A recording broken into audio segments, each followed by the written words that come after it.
Hemos estado hablando de algunas críticas al acto legislativo del Sistema General de Participación, para que la gente entienda en términos muy concretos de la posibilidad de unos recursos a las regiones. Hay varias posiciones, aquí Echeverry ha manifestado algunas que son importantes y muy respetables en el sentido de estar preocupados, otros dicen que es un camino correcto y que además todo se va a supeditar a una ley que más adelante le va a transferir mucha autonomía a las regiones para que sepan afrontar la llegada de estos recursos. Lo cierto es que en las últimas horas el señor ministro del Interior respondió a la columna y la opinión de Echeverry aquí en 6am. ¿Qué dijo el ministro? Dijo, el doctor Echeverry y usted están equivocados. Usted se refería a mí, que decía que el Ministerio de Hacienda no lo apoyaba. Primero, Hacienda no se opone. Segundo, él está argumentando como si la nación solo fuera a pasar ingresos a las regiones, cuando lo que propone el proyecto es que se pasen ingresos y responsabilidades de gasto. Eso tiene un costo fiscal cero. Lo que se está haciendo no es quebrar a la nación, sino fortalecer a los territorios. Los técnicos de Bogotá quieren que los recursos de todo el país se sigan manejando desde una manzana del centro de la capital. Bueno, Echeverry, esa es la posición del ministro y nos morimos de ganas de escucharlo a usted hoy. Pues Gustavo, estoy en Cartagena, de manera que desde las regiones le respondo al ministro. Primero, Hacienda sí se opone. El viceministro Diego Guevara Castañeda sacó un documento en el cual muestra, y eso habla bien del viceministro, valiente viceministro, que Hacienda se opone. Pero no solo Hacienda, se opone el CARF, que es el Comité Autónomo de la Regla Fiscal, y se opone el DNP. En el CARF, el doctor Juan Sebastián Betancourt, y en el Departamento Nacional de Planeación, Elizabeth Cristina Correa Soto, subdirectora para Descentralización y Desarrollo Territorial. Pero vamos uno por uno los argumentos del ministro. El ministro dice, bueno, primero dice, Hacienda no se opone, sí se opone. Segundo, se transfieren recursos y competencias. Si esto es así, entonces se le transferiría a las regiones una plata que está pregastada. Es lo que ellos llaman una descentralización de ventanilla, o sea, los vuelven simplemente a los departamentos y a los municipios los pagadores de unos recursos que Bogotá definió cómo gastar. Tercero, el ministro dice el costo fiscal es cero. Eso sí no es cierto, se lo voy a mostrar con los argumentos del propio gobierno. El costo fiscal es 4.5% del PIB, o sea, lo que llaman 3 reformas tributarias la CARF. Y no se está quebrando a la nación, dice el ministro. Y yo le digo que sí, ministro, en 10 años, yo creo que el ministro quiere ser presidente. El ministro no querría ser presidente del país sí, que está creando. Sí, eso sí, mucha gente. Sí, varios culpables. Bueno, pero es que él está pasando una ley, una reforma constitucional que haría inviable el país donde él quiere gobernar. Es que eso es lo que uno no puede hacer, es patear un córner para ir a cabecearlo uno mismo. El ministro está generando un país completamente inviable en el que él no le gustaría ser presidente. Entonces, vean los argumentos tan fuertes del Comité Autónomo de la Regla Fiscal. Se llevaría al gasto público al ser insostenible. Segundo, se crearía una senda explosiva de la deuda pública. No lo digo yo, lo dice la CAS. Se necesitarían, oiga bien, 3 reformas tributarias para pagar esto. Se pondría en riesgo la regla fiscal. Se tendría que sacrificar la inversión nacional. Se haría una asignación rígida de competencias con transferencias a las regiones. Y, oiga lo siguiente, carece de análisis técnico, congresistas, de senadores, representantes, oigan esto, esta reforma carece de análisis técnico, dice el comité de la CARF. Y, como si fuera poco, oigan a la doctora Elisa Cristina Correa Soto, de Planeación Nacional, subdirectora, nada más y nada menos, de Descentralización y Desarrollo Territorial. Dice, se pondría en juego la viabilidad del Estado como un todo, se sacrificaría la inversión y cerrar las brechas entre los departamentos, los municipios y las ciudades ricas. Y se pondría en juego la financiación de la justicia, la defensa, la seguridad, la salud y el pilar solidario de pensiones. No se han definido fuentes para estos recursos y para sustituirlos en la nación, por lo cual, dice, el DNP da concepto no favorable. Entonces, son DNP, Hacienda y el CARF.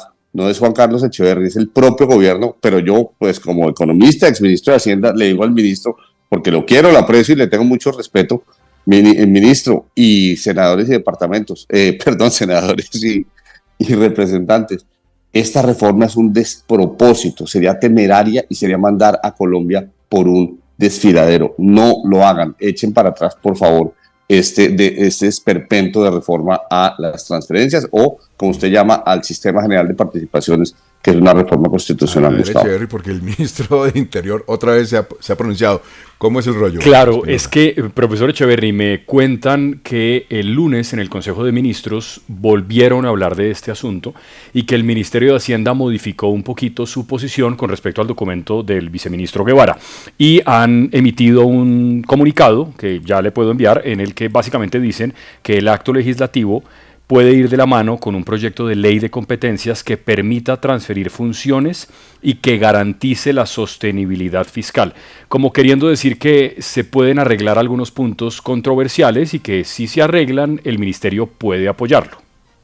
Bueno, yo le voy a hacer un símil, Jorge, a usted, al ministro Cristo, al ministro Ricardo Bonilla, que supuestamente dijo eso, que es el siguiente. Lo que nos está diciendo Hacienda aquí es, vea, ustedes están en la punta de la línea, van a empezar a bajar, yo los mando sin frenos, pero durante la bajada, ¿sí? Durante la bajada les voy a mandar un técnico que los alcance y les ponga frenos a ustedes.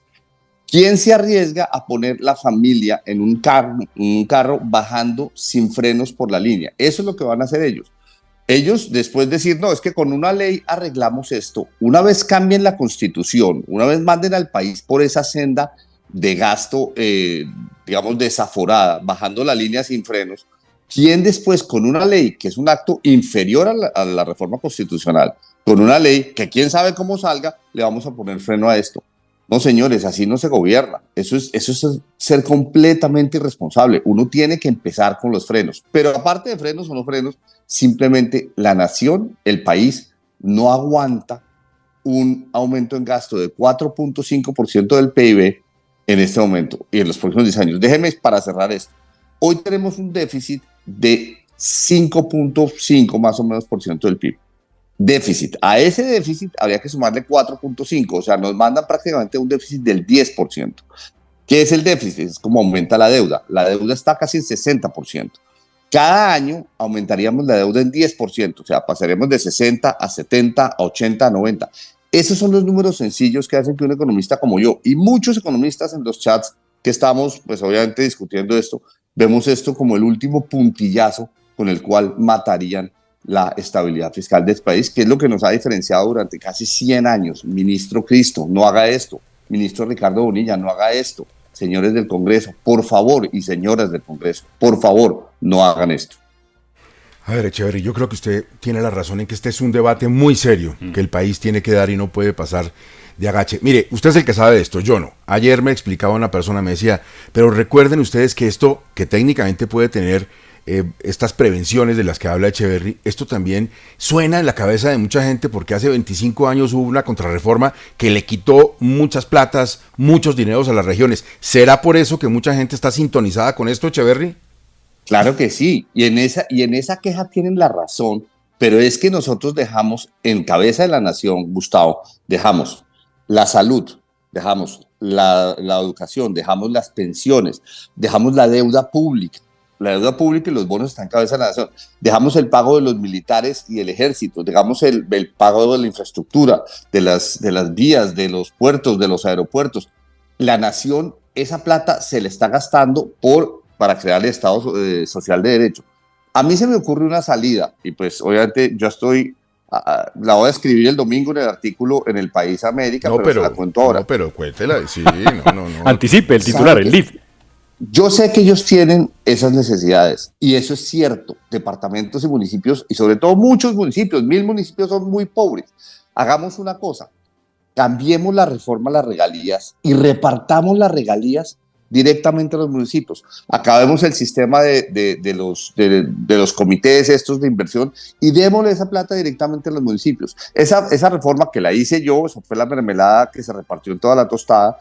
Esa reforma resultó menos eficaz para darle los recursos a los departamentos y municipios que se esperaban. Bueno, entonces hagamos esto que se piensa hacer para el SGP, para el Sistema General de Participaciones, dejémoslo tranquilo y repartamos a todos los municipios y departamentos de Colombia con una fórmula que se definirá en el Congreso, pero puede ser la que están pensando ahora, repartamos las regalías.